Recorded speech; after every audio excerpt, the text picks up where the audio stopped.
Okay, as I said, the frequency ranges from 50 hertz to 15,000 hertz, right?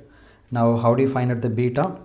Which value should I choose? Because I know beta is going to be del f by fm. So in this case 75,000 hertz divided by 50 hertz, this is rough equal to 3000, or I can get another beta, that is 75,000 divided by 15,000. So this is 5. Should I choose this value or should I choose this 5 value?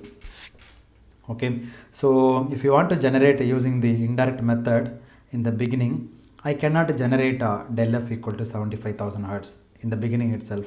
Therefore I should go for indirect method. Now which one will you recommend? Like, should I take this 3000 beta value or 5? Okay, it should be such that the delta f upon the lowest value I should choose. Okay, that you have much less than 1.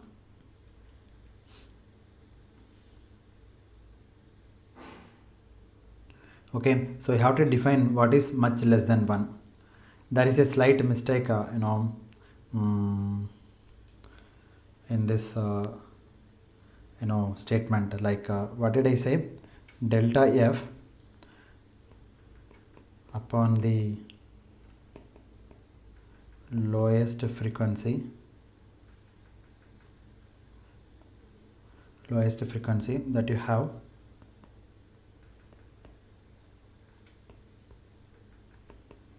much less than 1.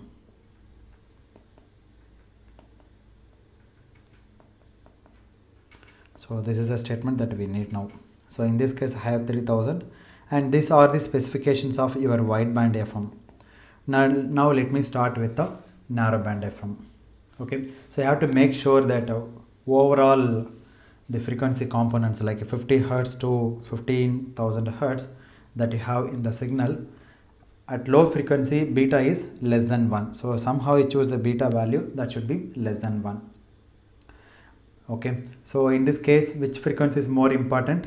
I mean, the 50 hertz is more important or the 15,000 is more important? Because the 50 hertz is more important. I will tell you why it is more important than 15,000 hertz. Okay, so make sure that delta f by 50 is not close to 1. Okay, in order to avoid too many problems later. Okay, let's say in the multiplier. Therefore let us choose, this is beta, let's say beta is equal to 0.5. Therefore delta f by 15, which implies delta f is equal to 25 hertz. Let me call delta f1, this is lowest frequency, delta f1.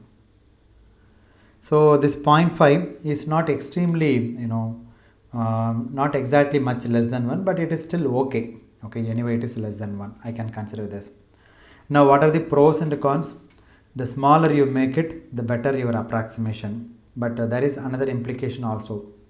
That means you require to have a large frequency multiplication. In case if beta is much less than 1, that is, let's say beta is equal to 0.01, like that, if you take, you need large number of frequency multipliers. So you have to choose some compromise value suitably.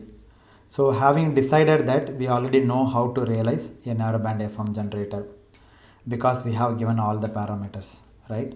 So how do you get delta f is equal to 75 kilohertz? See delta, now what is this? 25 hertz.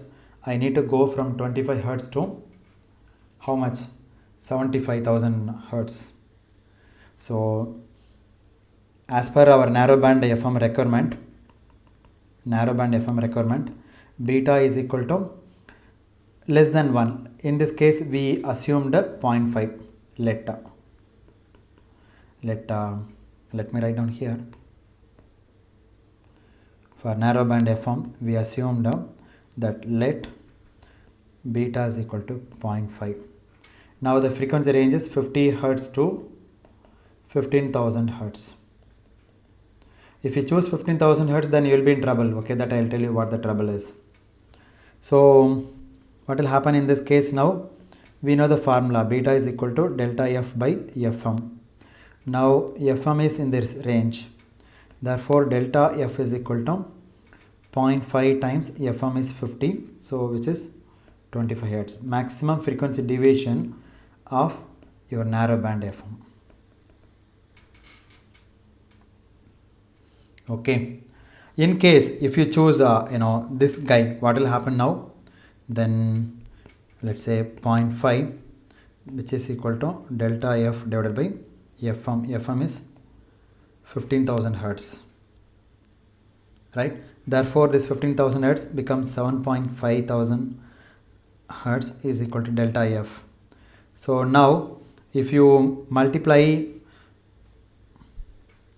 this is the maximum frequency deviation of your narrow band FM, right? So let us keep it aside for a while, and then later on I'll come back to this point. Let us first discuss this one. Okay, let us go through the design process. So 25 Hertz, and what is the maximum frequency deviation I need? I need 75,000. 75,000 divided by 25, this is my multiplication factor. See, my original beta is my delta F1. Delta F1 is equal to 25. Then delta F is equal to n times your delta F1. So I need to multiply by 3000 times. That means 75 times 10 to the 3 divided by 25. This is my n. So this n is equal to 3000 times. So I need to put a multiplier of 3000. And this is fine. Okay, this is not an issue. Getting 3000 is not an issue. We can always realize any frequency multiplication factor by using a cascade of frequency doublers and triplers. As I said in the previous lecture, you should use doublers or triplers using your PN junction diode and PN junction transistor. So typically what you do is you can realize this 3000 value in terms of powers of 2 and powers of 3. So it is best to express 3000 in terms of closest set of factors, which will enable us to realize this factors in terms of doublers and triplers. So basically this 3000 is you can write as like 64 times 48. So this is, I guess, 3072. So in a design process, no, always you do this approximation. You cannot exactly get 3000, so plus or minus. So if you choose these factors, 64 I can write 2 power 6 times, and then this one is 2 power 4 and times 3. So this needs 2 times 2 times 2 times 2 times 2. How many times? 6 times. 1, 2, 3, 4, 5, 6. How many doublers? 6 doublers in cascade. And then this one is 4 doublers. 2 times 2 times 2 times 2 and multiply by 3. So if you put all these guys together, 4 doublers, then you will get a 3072 multiplication. So how many doublers totally do we need? 6 doublers plus 4 doublers. So this is equal to 10 doublers and 1 tripler. That's enough to realize this. So far so good. But there is till now there is no major problem here. Okay, and one more thing, till now we did not talk about carrier frequency, right? Because carrier frequency also keep on getting multiplied. So typically, as we said, choose your carrier frequency suitably low frequency, because making or generating a narrowband FM signal at a low frequency is much easier. okay, as the low frequency. Therefore, let me consider my typical carrier frequency FC1, my starting point FC1 is equal to 200 kilohertz. Later. And similarly, we said the frequency deviation del F1 is equal to, we consider 25 hertz. These all are calculated from the given specification. In any case, it has to be much more than the bandwidth of the modulating signal, that is 15 kilohertz. So you suitably choose a large value of FC1. So let's say 200 kilohertz. So this looks like a good compromise value. Then when you multiply your frequency FC1 by a factor of n, where here n is equal to 3000 roughly, or let's say 3072. Even if it is 3000, what is your carrier frequency? It is going to be 600 megahertz. But what did I say about the operating frequency range? It must be 88 to 188 megahertz. Therefore, I cannot use 600 megahertz for my FM transmission. Okay, you are multiplying the 200 kilohertz by this 3000. It will become 6600 megahertz. But that is not the but that's not what would you want. Okay, so therefore this 200 kilohertz will imply a 600 megahertz. Somehow you need to do this. Now you can ask me, how can I choose this value 200 kilohertz? Okay, so say there are three considerations on the basis of which I select this FC1. So it will be a practical consideration. Okay, so this is a typical value you might come up with. So how do we do this FC1 to FC? By multiplying 3000. But what I need from the given problem is, I need 91.2 megahertz. I don't want 600 megahertz. I need a 91.2 megahertz. So what should I do? You have to have a mixer in between. Okay, I mean you have to have frequency translators in between. So you just don't multiply the frequency by a factor of 3000. You do it in stages, and in between, like 2 times, 2 times, 2 times, etc. You put a mixer here. This is my multiplier, and you put a mixer, some local oscillators, and again put a multiplier, so that you achieve 91.2 megahertz, as well as you are not disturbing the frequency deviation. Frequency deviation is 75 kilohertz. Okay, so what is the input to this block diagram? Narrow band FM. What is your beta value? Beta value is 0.5. What is your frequency deviation? 25 hertz. What is your carrier frequency? 200 kilohertz. So these are the things you are giving to the input to the circuits.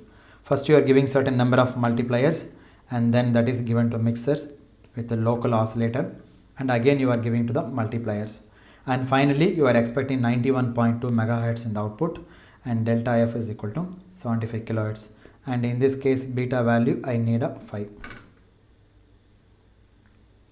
Therefore you have to have mixers in between the multipliers.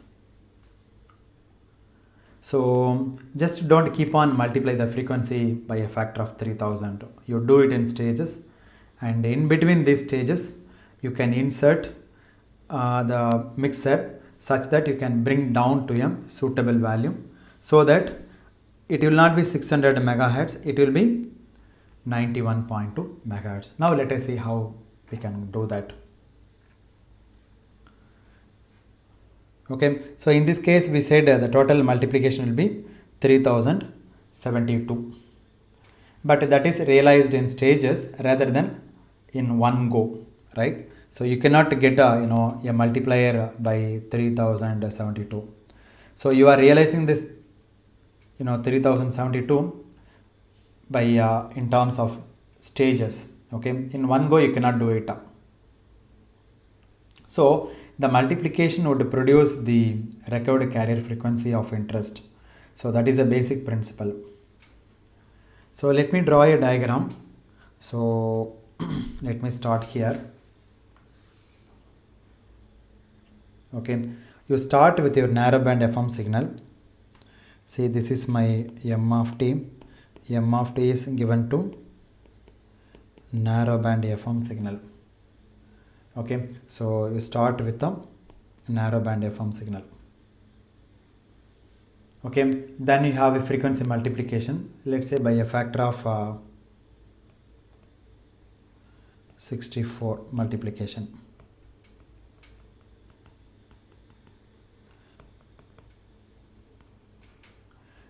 And now I have a frequency converter. So you understand what is a frequency converter, right? That we already discussed in one of the previous lecture.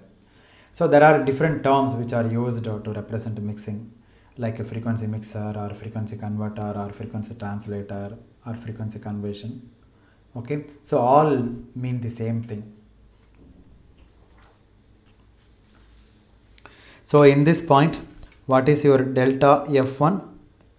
25 Hertz, and then your carrier frequency is equal to 200 kilohertz. Is that okay? Now if you multiply by 74 times 200 kilohertz, that becomes, let's say this FC1, FC2 is equal to this is roughly 12.8 megahertz, right? And then what is your delta F2? That also multiplied by how many times? 64 times 25 hertz, that is going to be 1.6 kilohertz. And then this is given to the frequency converter.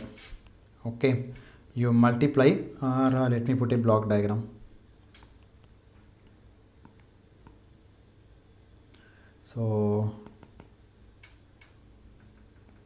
frequency converter, and here you put a local oscillator. Okay, now let's say my local oscillator is operating at a 10.9 megahertz. I'll tell you why did I choose this 10.9 megahertz. Now this 10.9 megahertz is coming. So this one, how do you write mathematically? Cos of omega ct 2 pi times fct. Fct is 12.8 times 10 to the power 6 times plus delta f 1.6 m of t. Now here this is cos of 2 pi times your fct, 10.9 times 10 to the power 6. Now you both are multiplied, cos a cos b. Then you do the frequency translation, cos a cos b equal to cos of a minus b plus cos of a plus b. You take the subtracted term a minus b, that means 12.8 minus 10.9. This is equal to 1.9 megahertz. Therefore the output FC3 contains 1.9 megahertz. But the beauty is your del F2 is the same as del F3, that will not be disturbed, 1.6 kilohertz. Okay, remember your starting point is this one, 200 kilohertz, and delta F is 25 hertz. Okay, but at this point, let me call that point is A. At point A, your carrier frequency becomes 12.8 megahertz and your delta F becomes 1.6 kilohertz. Now by choosing a suitable local oscillator, let me take 10.9 megahertz.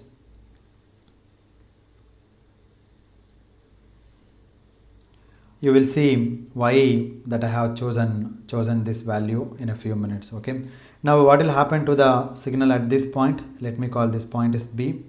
Then your carrier frequency becomes 1.9 megahertz and your frequency deviation will be intact. So FC3 will be obviously 1.9 megahertz.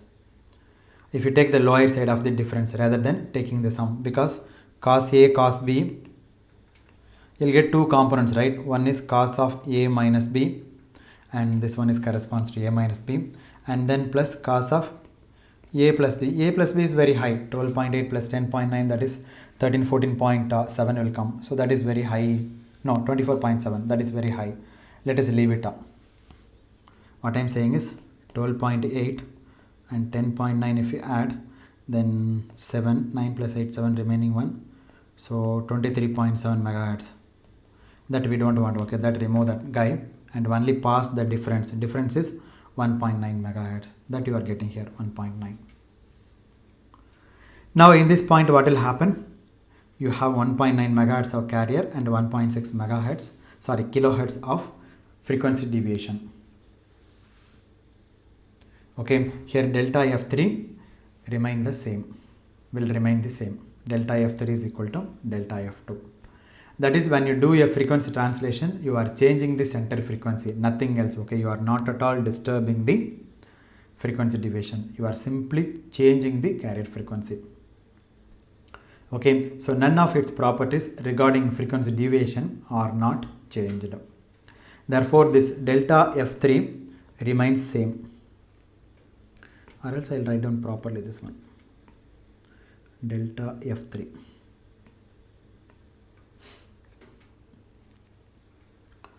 Now, why did I choose here this local oscillator frequency is equal to 10.9 megahertz? Because I have a frequency multiplier of factor, let's say 48. Now 48 times 1.9, that is equal to 48 times 1.9, that will be equal to 91.2 megahertz. And then 1.6 kilohertz times 48, then that will be approximately equal to 76.8 kilohertz. So the frequency deviation is an approximate value, and now it's not necessarily make exactly 75 kilohertz of peak frequency deviation, not necessary. It can be 75, 76, it doesn't matter.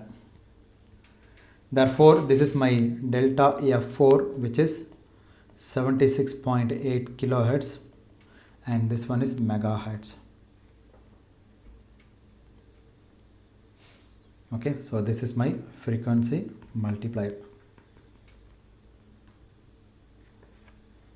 So this is the principle of a commercial FM transmitter based on the indirect Armstrong method. Okay, indirect method called Armstrong method. So in the indirect method, we will start with a narrowband FM signal, and by employing a suitable frequency multiplier, we will achieve this wideband FM signal.